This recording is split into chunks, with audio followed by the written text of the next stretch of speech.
سلام.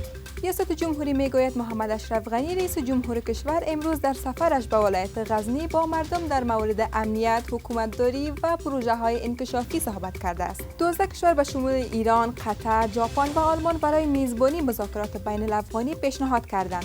وزارت خارجه گفته است 90% زندانیان طالبان رها شده و هیچ مانعی برای مذاکرات صلح باقی نمانده است. فرمانده قماندانی مرکزی قوای آمریکایی گفته است که طالبان پس از امضای توافقنامه دوحه حملاتشان را بر قوای آمریکایی و ائتلاف متوقف کرده، اما بیشتر از هر زمان دیگر حملات خود را بالای نیروهای افغان افزایش دادند. نظامیان افغانستان و پاکستان در مورد حمله نیروهای پاکستانی بر کنر تشکیل جلسه می‌دهند. در حمله دیروز 8 فرد ملکی کشته و 6 تن دیگر مجروح شدند. کابینه حکومت فیصله کرده است در صورتی که واقعات کرونا زیاد نشود، فعالیت مکاتب و پانتون‌ها در 15 اسد سال جاری با در نظر داشت تمام اصول صحی آغاز خواهد گردید.